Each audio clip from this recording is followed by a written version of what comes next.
I just bought this crashed Mini Cooper, and it's completely kitted out with a JCW tuning package as well as a JCW appearance package. However, that decision may have been a mistake. I absolutely love Minis. I've owned 6 in the past, and not only were they super reliable, they were a ton of fun to drive.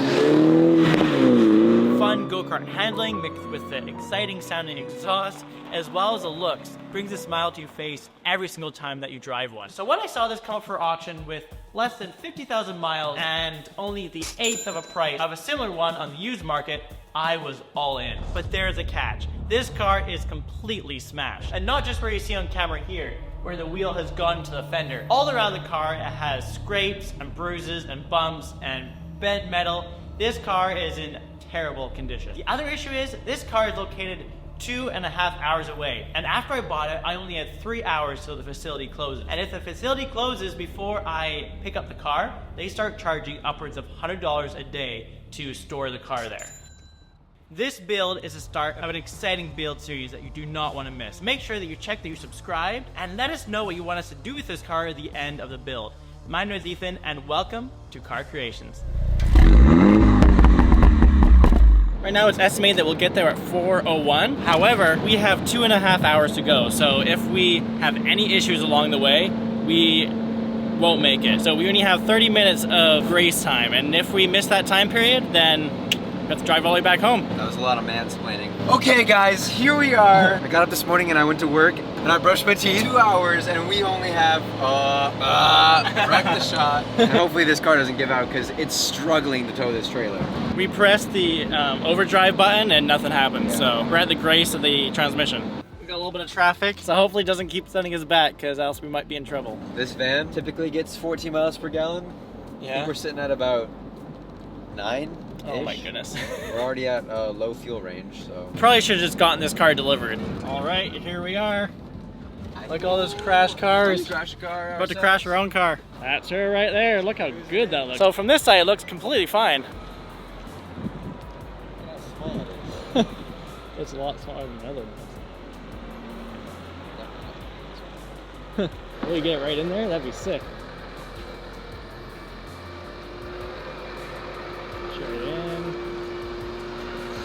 Looking good. Look at that. Easiest loading ever. Let's go, that's perfect. That's what I call expedited shipping, baby. Bro literally said, where you want it? Yeah. In the trailer.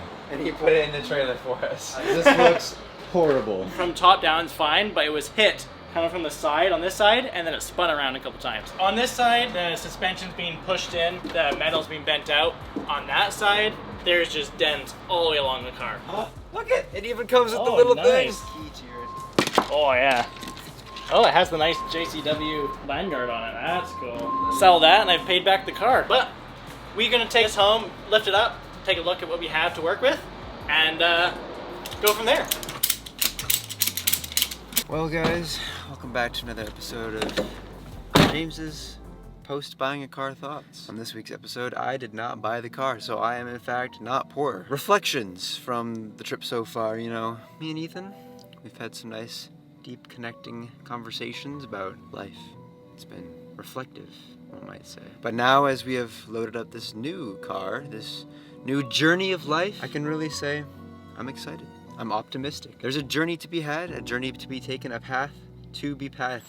All right, so we got to the shop, and now the first step is to get the car out of the trailer. And the way that it got in was just on the forklift, as you saw. So getting it out is gonna be a little bit more tricky due to this wheel being completely bent right there. So I guess our first step is to lift it up, and I think if we put it onto casters, it should roll right out.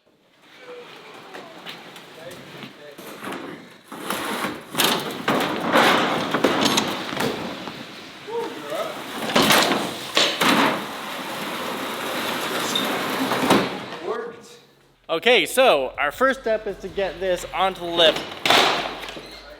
That can't be good. Tried to go over this bump and this came right off and went right up into the car, into the good side. All right, let's see if we can get this out.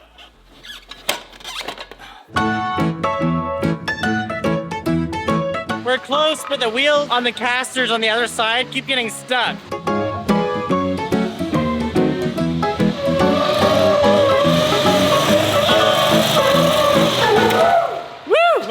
on! That was very redneck. Now that we've gotten that far, we should just be able to push it back by hand. All right, so we're just gonna start looking at the damage from the front left, and we first of all see this very broken rim. I can't turn it at all, and it is bent, the alloy right here, and completely cracked it in two right here. So hopefully the brake discs and the calipers are fine, because those are worth a fair amount of money. First off, let's see if I can get these off, and then we can go about taking a look at the damage to the suspension.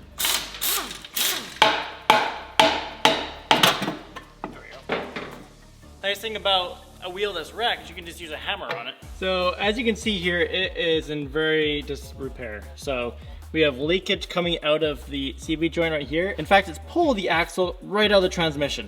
So I don't know if you see that down there. And because of that, all this transmission fluid is dripped down and is all underneath the car. This knuckle right here is pulled right out, and there's a lot of very bent pieces under here. And the good news is, this brake looks absolutely fine. So that is very good news indeed. However, as you can see, so we're gonna have to completely change out this entire suspension setup here, as well as maybe some of the subframe. We can also see better where the wheel went into the fender here. So I'm just gonna finish taking off some of this fender lining, and we can see how much metal is pushed back right here, and hopefully get a better idea of that damage.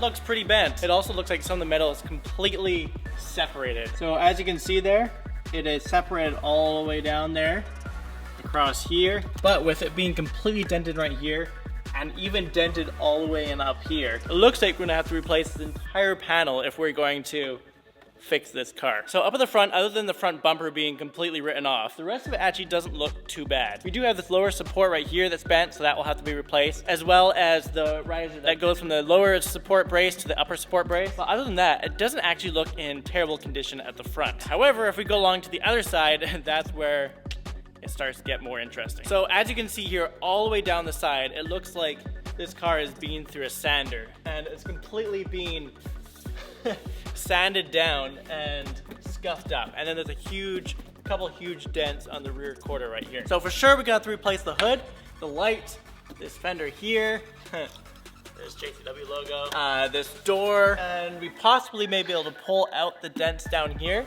but no promises. We might just have to replace this entire quarter as well. So as you can see, we have lots to fix down the side of the car. And as we go about fixing the car, at the same time, I want to start customizing it. And I really want to get rid of all the chrome on this car. So the first chrome that we're going to kill is this fuel filler cap. So I'm just going to clean it up a little bit. And we'd like to thank Outmotoring for sending us this cap to black out the chrome. And you really want to make sure that you subscribe, because as we go about fixing the car, Outmotoring has sent many different customization options for this car. And you do not want to miss what this car will look like in the end.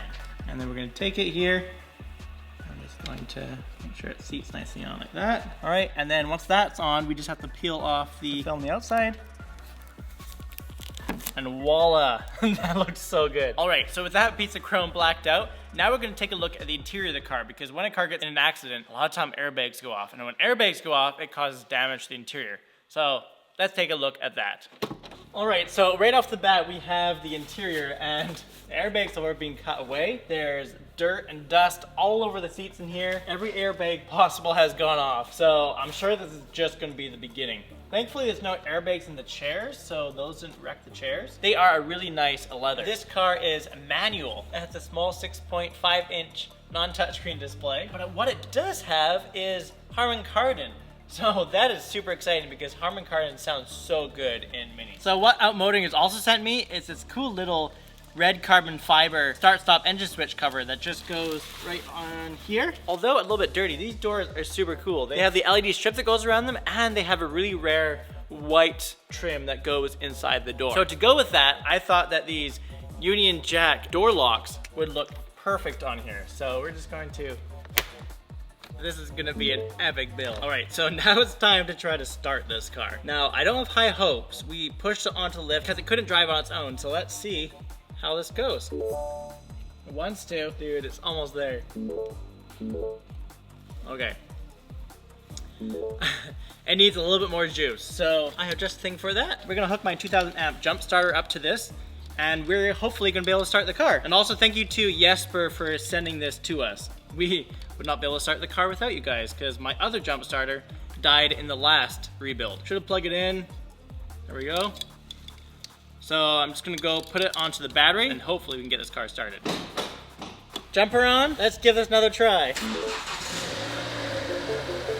Ooh, she started up.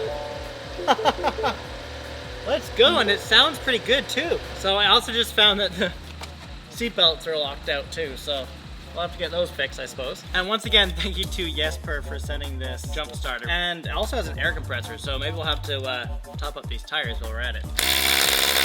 We have links down below in the description. As well, if you want any of these products you've seen so far from Out Motoring, they're pretty epic. I'm definitely going to be getting some for my F55 as well. And we'll have a link to Out Motoring, and you can see all their products down below as well. As you can see, this build is going to be pretty epic. And we have a lot of parts that we're going to have to get for this car and a lot of mods to do. I almost think that we need another car to fix this one with. So thanks for watching. We hope you enjoyed. Please make sure you hit that like button and subscribe, as we really appreciate it. Most of all, hope you all have an amazing rest of your day, and we'll see you in the next one.